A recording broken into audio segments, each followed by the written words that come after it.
Wow, that music just gets me so energized. You like that? I like the 2021. We starting out awesome. New music, new ideas, new mindset. I couldn't ask for anything better. A new partner. And a new partner. Let me do this. Let me do this. Yeah, new partner. Yolanda Smith, the brandologist, to keep us. I think it's branthropist. Yeah. Oh, Jesus Christ. Look, it's 2021. I'm not going to get everything right, but you're right. To help us move forward. And let me explain to you what this episode is going to be about. We went through 2020 with all kind of questions and who we are, what's the next step, who do I trust, political issues, you name it, we've experienced it.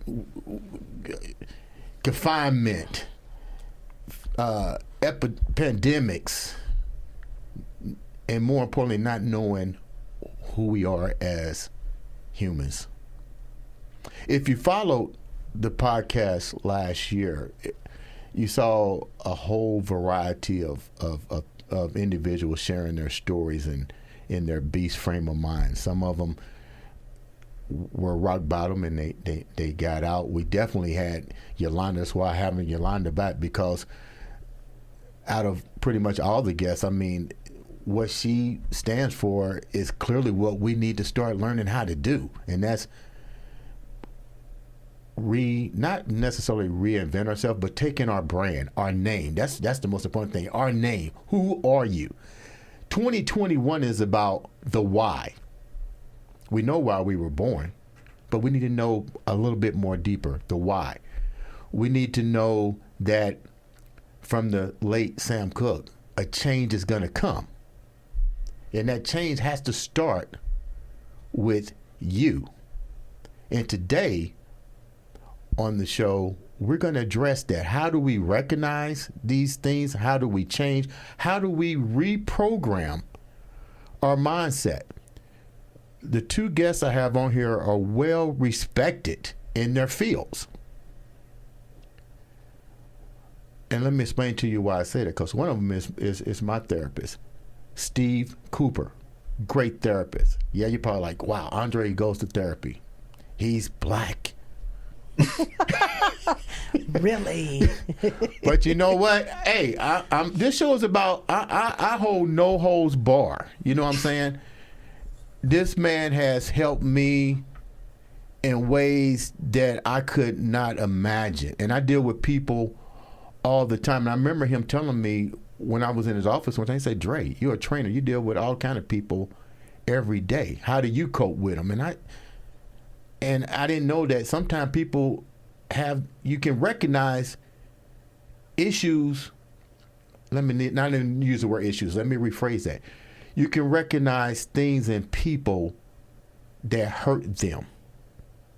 And when you recognize things that people have that have impacted them in some kind of way, your mind begins to hopefully put yourself in their shoes and then be able to relate. Steve's gonna help me validate that or make sure I got it in the right word. So we got Steve Cooper, and then our other guest is Deborah Riley. We're so excited to have her with us today too. Deborah is awesome in her field as well. She deals with all sorts of trauma issues. You know what? I'm gonna let them introduce themselves. I'm not good with that. So, Steve, welcome to the show. Let's start out with Steve first. Steve, how you doing? Hi, Andre. I'm doing really well this morning. Tell us a little bit about Steve. Well, I I've been a therapist in some form or another for 20, 22 years, somewhere around there. Um, Married, got 3 kids in their 20s. Um, yeah, I like what you said though about being able to look at people, whether they're your clients in the gym or just out in the world in your families, and being able to see beyond just surface interpretations of their behavior and words, and to see where that's coming from, what's going on inside a person, and being able to develop that depth of vision. But that's what my practice is about. That's what my work is about, being able to see beyond the surface and to help people to look inside in their own depth, and then to see what's going on in other people. It's good stuff. So, Deborah, welcome to the show. Give us a little bit about Hi. you. How you doing? I'm good. Good to see you, Yolanda. Good to see you, Andre. Hey, tell us a Happy little to bit be about here. what you do. Well, I am a mental health therapist. I'm licensed in the state of North Carolina. I have a couple specialties. My main specialties are marriage and family, trauma, LGBTQ counseling, as well as sex therapy. But I would say the bulk of my work is trauma, and the bulk of my research, as you know, Andre, you and I have had conversations. I have research that I've been doing with my partner, Dr. Bryce Kay, in North Carolina, on trauma and how we can begin to rewire the brain around trauma. With that said, this is how we're going to do this. Feel free, Steve, to chime in on the conversation as well as you, Deb. We went through this heavy question mark last year. You know clearly what I'm talking about. So my question is, and I'm pretty sure Yolanda say the same thing, what was one of the biggest things that we saw people having to deal with, and how, from either you or Steve, how do you really address that with people? Because people aren't going to come to you and say, I got help. Let's start, for instance, with the isolation. All of a sudden you've been told you got to stay in the house. Now you got depression. How do you deal with that? What are some of the things that you saw, and how do you recognize and move forward with this? Well, I think the thing that is important to mention is that we sort of had this collective experience happening that was overwhelming for everyone, right? We didn't just have the pandemic. We also had environmental extremes. We had fires, we had earthquakes, we had flooding, we had hurricanes. We also had all of the stuff going around race and culture. We had the political environment, which was completely polarized and extreme. And we had economic factors on top of it. People are losing their jobs. People are taking pay cuts, getting furloughed. And all of that has a direct impact on mental health. And so as such, we've seen a 30% increase in suicide. It's now the second leading cause of death among 10 to 35-year-olds. We've seen a huge rise in addiction, relapse. People are medicating because they don't know how to handle all of the overwhelming stress happening all at once. And so those of us in the mental health field, and I'm sure Steve can attest to this, have been inundated with people who have, what we call AMI, which is all mental illnesses like anxiety, depression, that kind of stuff. But then we also have the SMI categories, which is severe mental illness, people who are dealing with severe mental illness who maybe cannot afford their medication, are having to titrate down, taking half their medication, not taking their medication. So we're seeing significant impact of mental illness during this time, in addition to the billions of dollars in our country that's getting lost to productivity, people missing work because of anxiety and mental illness and addiction, and then over $1 trillion globally it's affecting. So it's a huge impact that needs to be addressed. Me personally believe that we can only change ourselves, right? Like, we can't change the world, we can't change the collective, but we can work on ourselves. I personally stay away from I'm broken, I'm hurting, I'm damaged, and go more towards how do we get you restored, right? Let's get restored to what you were always intended to be when you came into the world before life happened. So that's more the focus of the kind of work that I do, restoring the brain to where it was supposed to be all along. So just curious, are you seeing a lot of new patients coming to you or new individuals coming to you, or is this a lot of your prior patients now re-emerging? Here in North Carolina, I have a waiting list for my waiting list. And I'm hearing from people all the time, other therapists who are struggling to keep up with their clients, because then you have the clients that want to come back in and you want to give them priority. But if you're already filled, a lot of people are seeking help, and there's not a lot of resources available because everyone's sort of taxed right now in the field. Steve, what about you? Have you seen a difference with the people in Indiana? Oh, definitely. Yeah. I mean, I thought when the pandemic started and I started working from home that my caseload would go down, but it has shot up. It was already full, and I could work 12-hour days, 7 days a week, and still not see everybody. So, what are some of the biggest topics that you're dealing with here in Indiana? Because Indiana's being considered one of the hotspots for just the virus in general. So, what are, without relation, but what are some of the biggest cases that you're seeing unfold here in Central Indiana?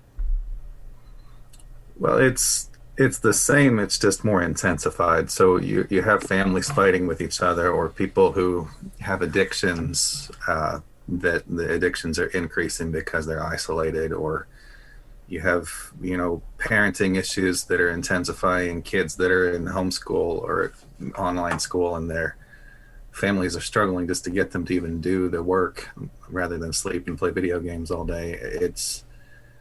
There are so many things coming up, that kids' mental health issues are, the isolation that a lot of kids are facing has been very hard for them.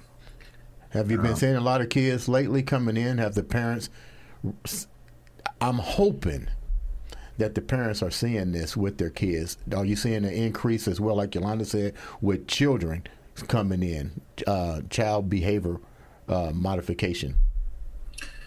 Yeah, there are a lot more children coming in for sure since March. Kids just struggling to make it. I mean, straight A students whose grades have dropped, they're failing classes now, or it's or kids who have mental illnesses, but the stress of being isolated is kind of exacerbating the symptoms or the family process issues. So yeah, it has increased since March for sure. Do you see more of an increase from a therapist standpoint, that more people now, because let's get real, a lot of people ain't gonna go to a therapist. So what do you think the end game is here? Is people turning to more self-medication now? You or Deborah can answer that question. Are people what are the outlets that people are trying to do to fix themselves? Because clearly we're in a situation where we need people like you and Deborah to tell us what to do. And I think there are more people turning to therapy, but there are also more people turning to alcohol or opiates. The opiate crisis in the country has increased. It was already bad, and it has increased quite a bit since the pandemic. A lot of people dying. So people are turning to all kinds of either trying to have healthier outlets or healthier coping skills, and people also turning to their unhealthy coping skills, and it's increasing quite a bit. So what have you seen, Deborah? Well, we have a mode in the brain that is designed for survival. All species do. If the zebra is on the African plain and the lion is chasing it, it's going to go into survival mode. But Homo sapiens are the only species that can create fear out of thought. And consequently, we stay in survival mode 80% more than we were ever designed to stay in it. And as a result, that is where we get anxiety, depression, even physical illness, right? Because we're staying in this clenched, telic state of mind to survive. And the the key to this, though, is the fact that it's fear out of stories, right? Like we create these stories of fear.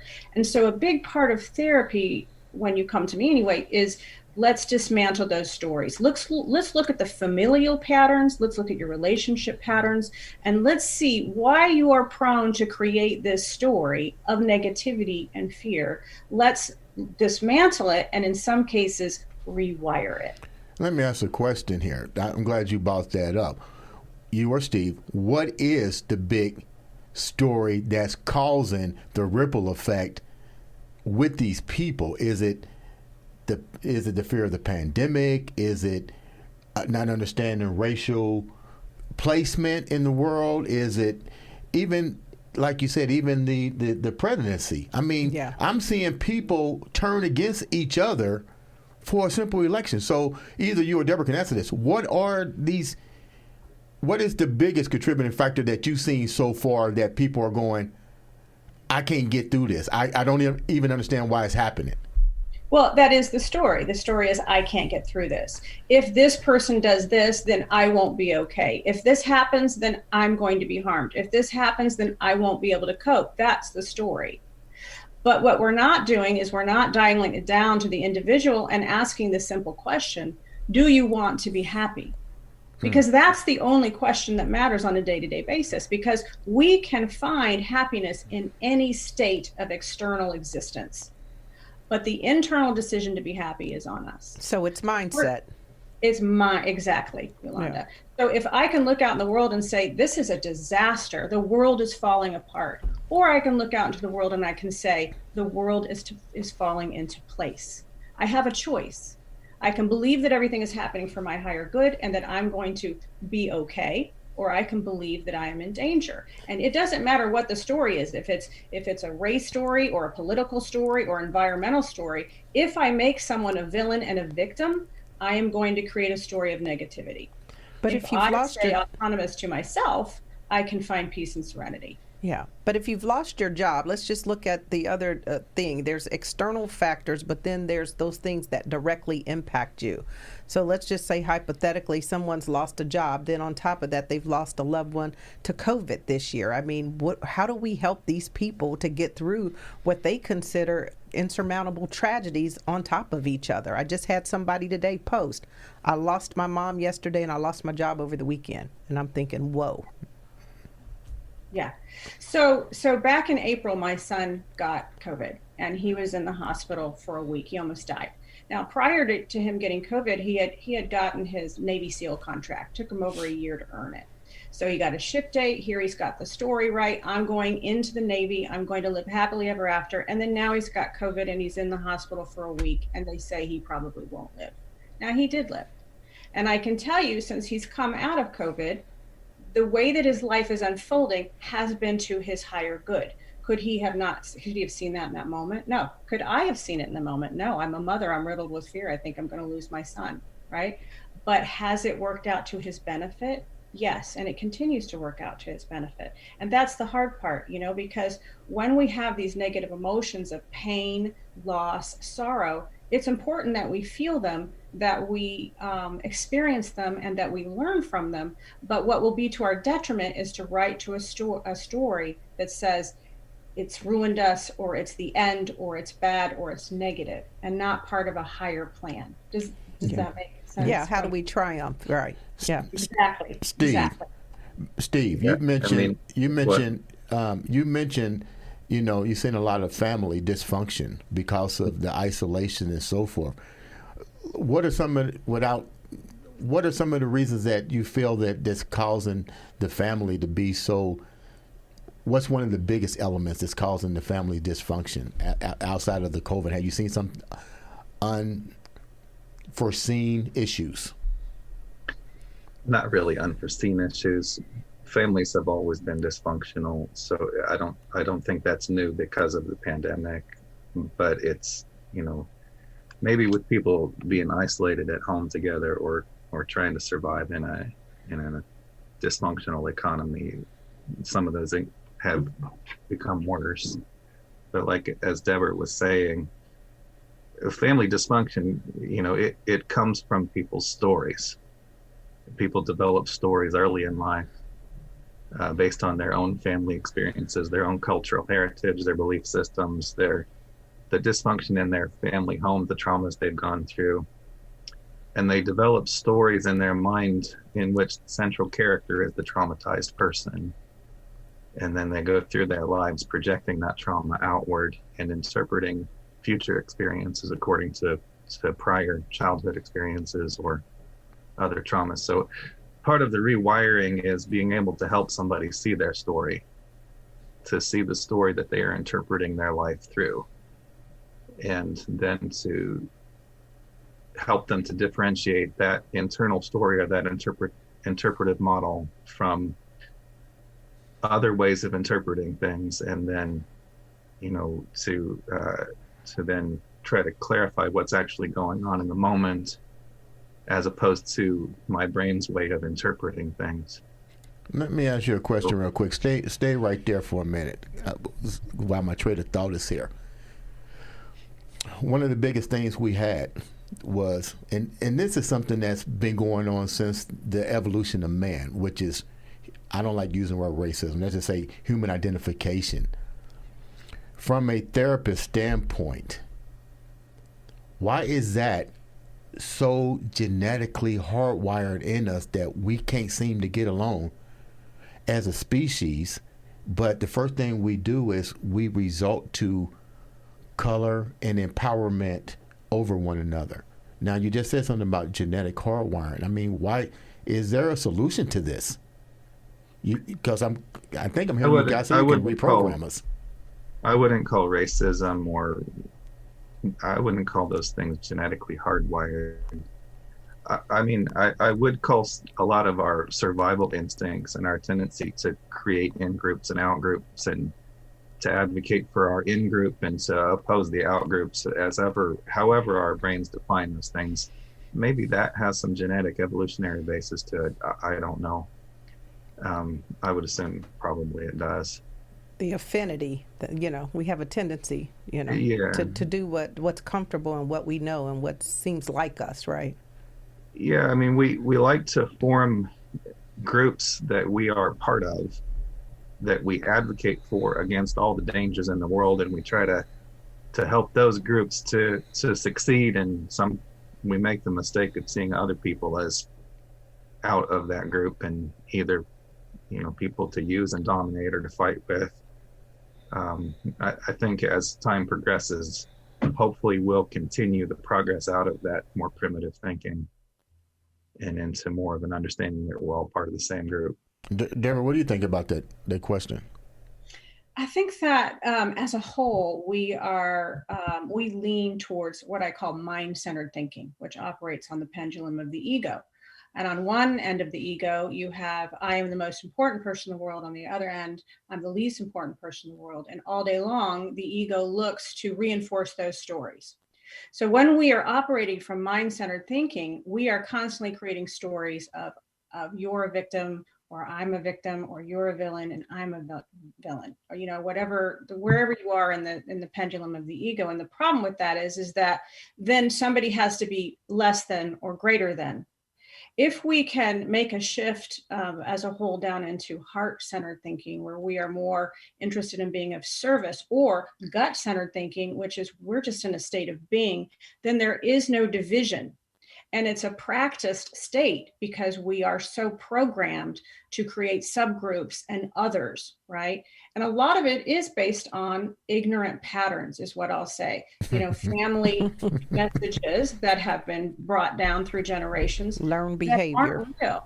Right, learned behavior, that's exactly right.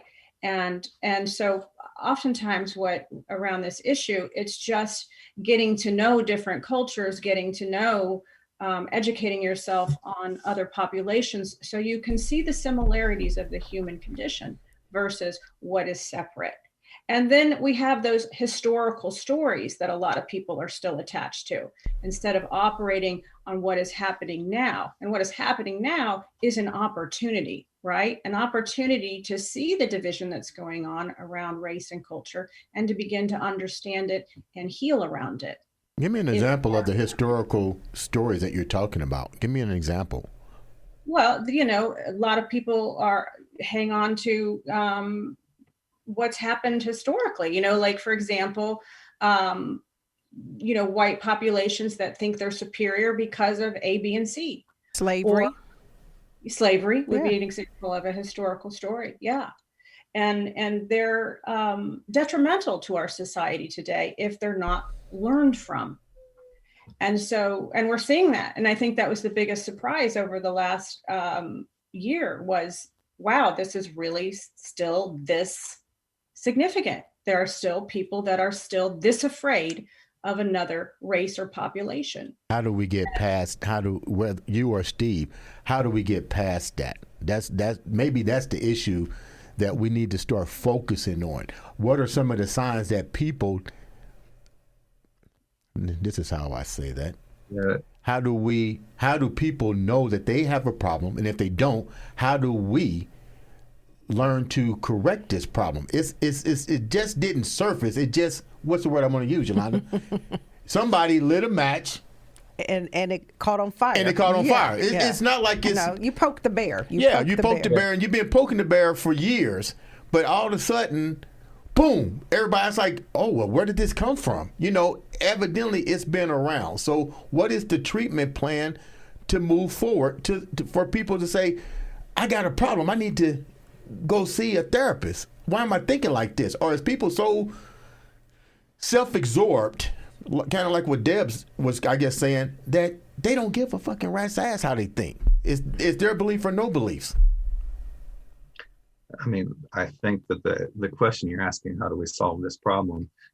A problem that's been here for thousands of years in one form or another. I don't know if the problem is something that we can easily solve.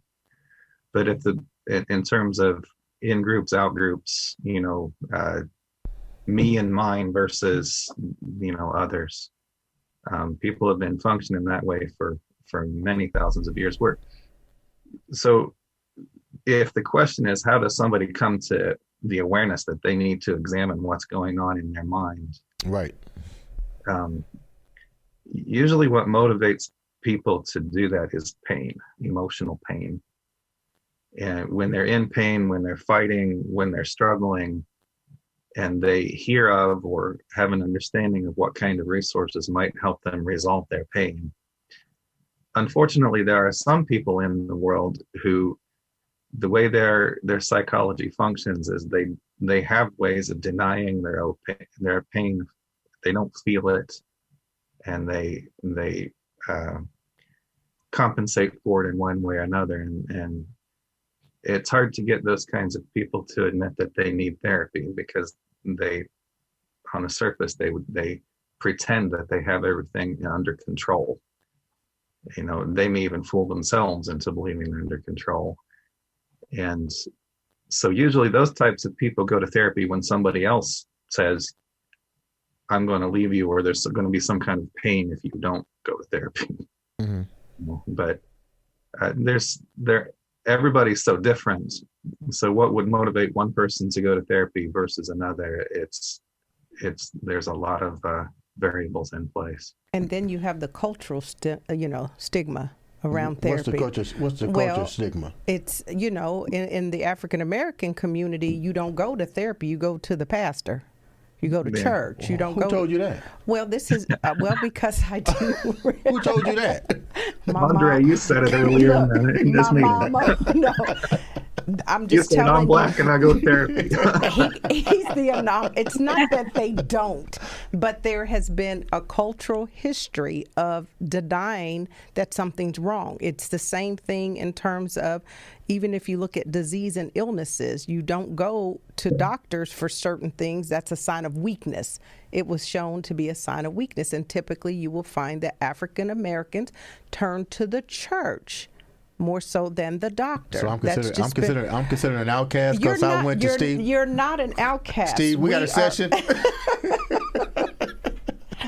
No, that's not. No, but I'm just giving you some historical context to it, and it's amazing. And so that's why you see a lot of people will seek other ways to take care of it, because nobody, if you think of therapy, it's not about really healing the inside in the minds of some people. It's about them being deemed I hate to say the word, but Say it. crazy, or Crazy. something's wrong with you. And that's the stigma, that's the stereotype we have to break so that people can get the help that they need. Which kind of brings me, I just had one question for you guys, and I think this is important. When I think about where we are today, we're hurting, right? And we need some healing. And when I think about that, one of the things that came to mind as you two were talking is that typically we will mimic what we see people that we admire, our role models, our leaders, our parents, what they do. So if they're in a state of chaos and things are going gloom and doom and they're giving us the presence, right, that the ship's going down and sinking, how the heck do we right size that so that it doesn't have that trickle down effect? Well, I think, I mean, for me, I think that's a great question. I think the biggest thing that people have to understand is that the only thing we have control over is ourselves. That's it. I can't control anyone around me. I can't make anyone think the way I want to think. But that has a much more powerful impact than people give it credit. If I'm living my life with openness, joy, love, acceptance of others, then I'm giving everyone permission around me to do the same. If I'm living with anger and distrust, always waiting for the other shoe to drop, then I'm putting that energy out there as well. In the other thing too is I just want to touch back about what Andre was just talking about. In my practice is a multicultural practice. So I would say 80% of my clients are a different culture or race than I am. And part of that is because I have a responsibility to be multiculturally trained as a therapist. And there are a lot of therapists that don't do that well. And so then when you do have someone from the Black culture or the Asian culture or the Indian or Muslim culture that finally crossed that scary barrier for their culture to come in and get counseling, if you are offensive to them because you don't understand or appreciate their culture, they're not going to come back. You know, so there's an onus on my field to get more culturally educated and understand other populations and other cultures so that it does feel like a safe environment to come to.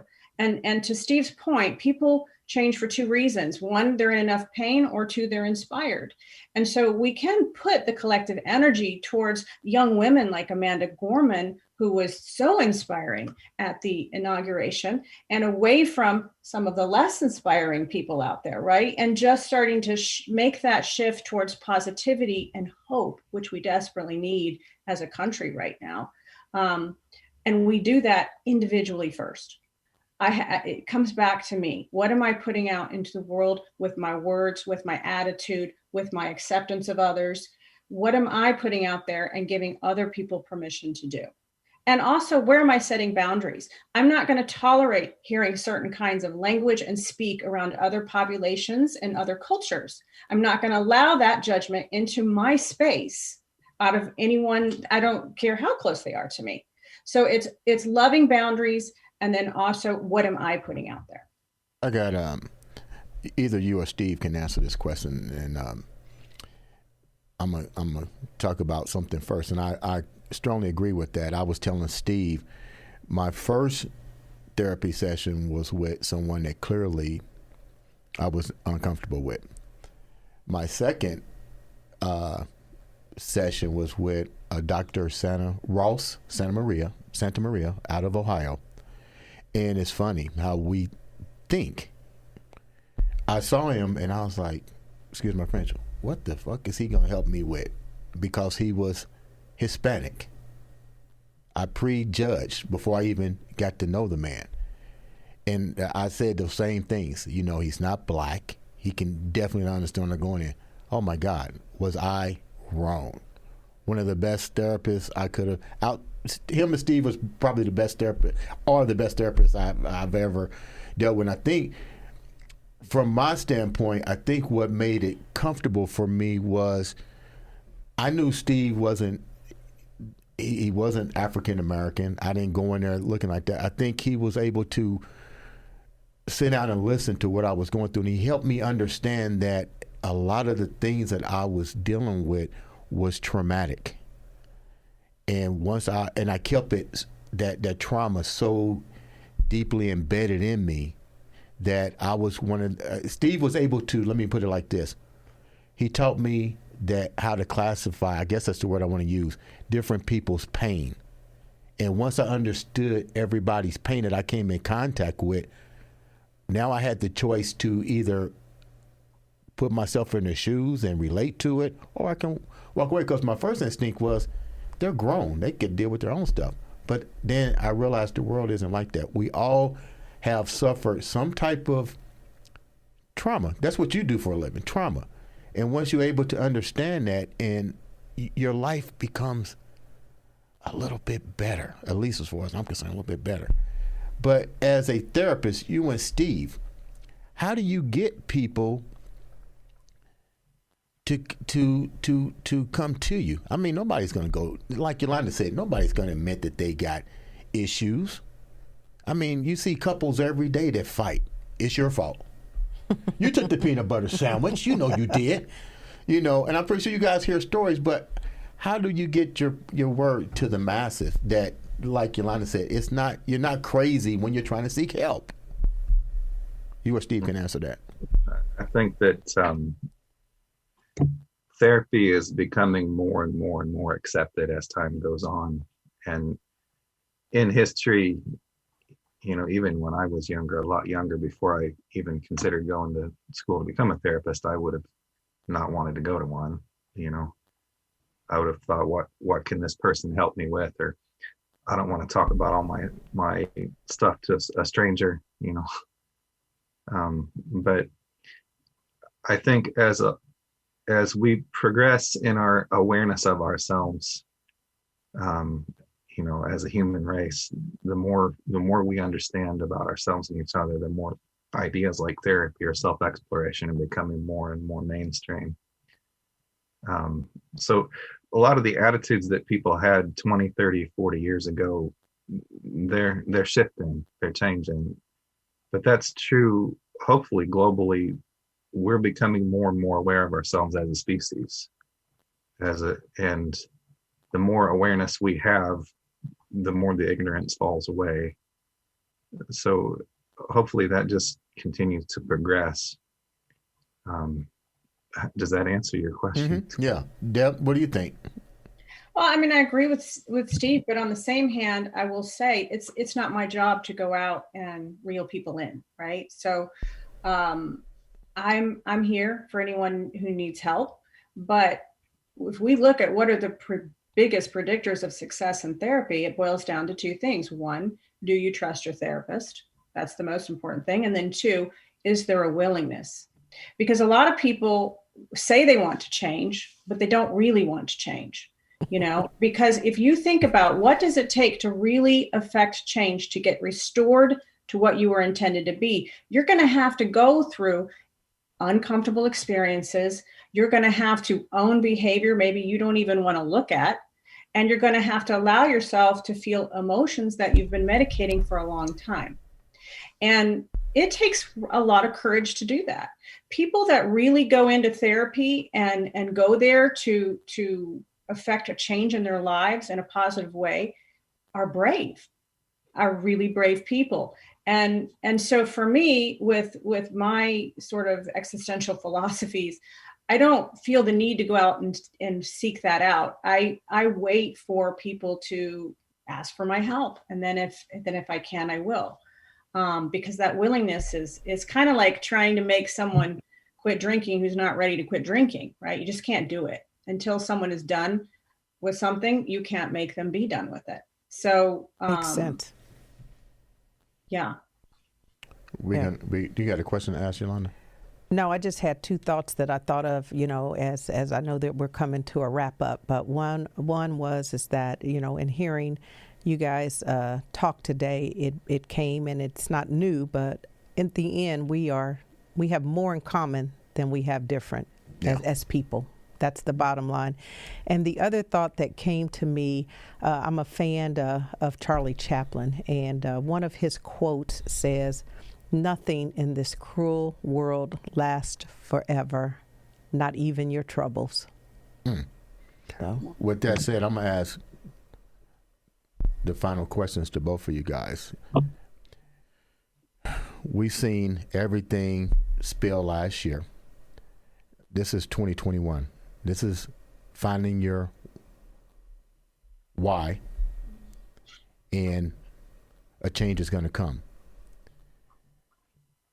Steve, you've always impacted people. You definitely have impacted me, and I thank God that you're in my life. Whenever I needed you, troubles or whatever, you've always been there. You've taken your time as a therapist to go far and beyond the call of duty. Well, when I was down, when I was at my lowest point, you kept my beast frame of mind going. You set me down at my lowest, and I my hats off to you. I appreciate that. Going forward to this day, give the viewers some positive hope to keep that beast frame of mind in 2021. And then, Deb, I want you to do the same thing after he gets done.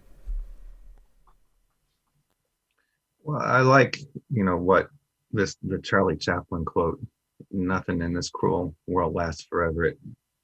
You follow that quote, and the depth of awareness that is involved in that quote.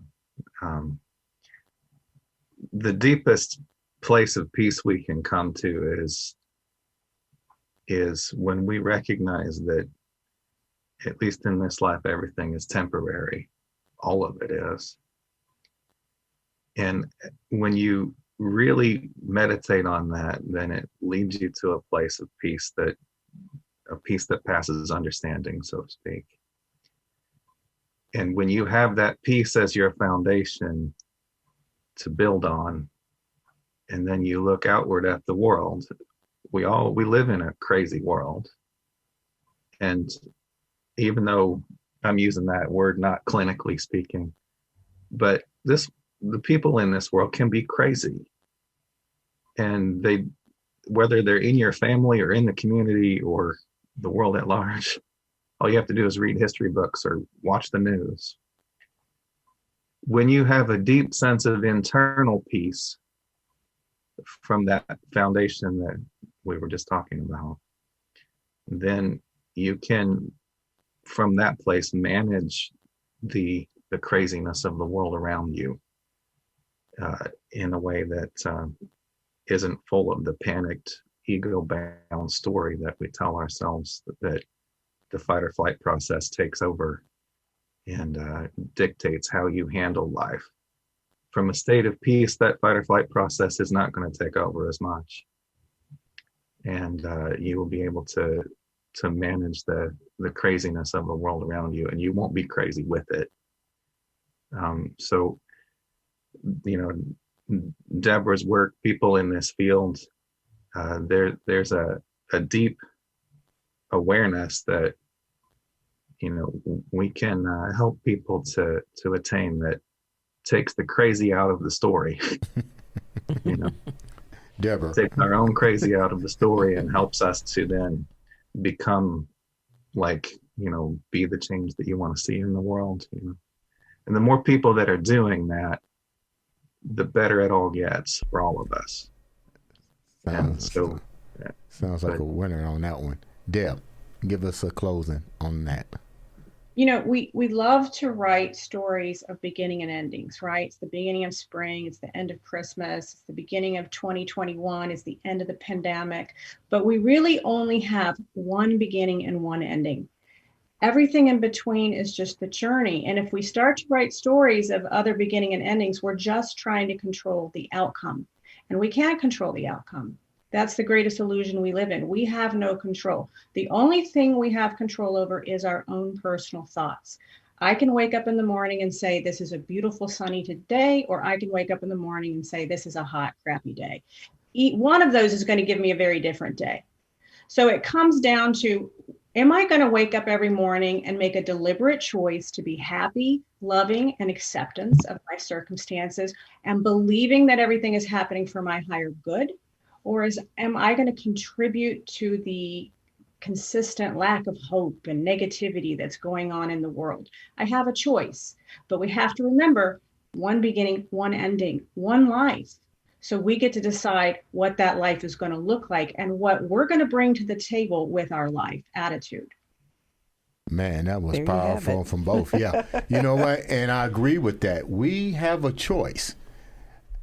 I appreciate both of you guys being on the show today. Please come back again, Deborah and Steve. My co-host, what do you think about today's show? Was there something that I left out that you left out? I just think it was profound. I think there's a lot of people out there hurting. Our world is hurting, and this is one way to start the conversation to allow people to know that you control yourself, and it starts with you. People, don't be afraid to reach out. If we all have problems, we all need somebody to reach out to, whether it's a therapist, whether it's a family member, whether it's a friend. Start 2021 on a positive note, like Deborah said, like Steve said. Guys, their information is up on the podcast website. Feel free to reach out to them. Guys, thanks for coming on the show. This has been the Andre the Beast Show.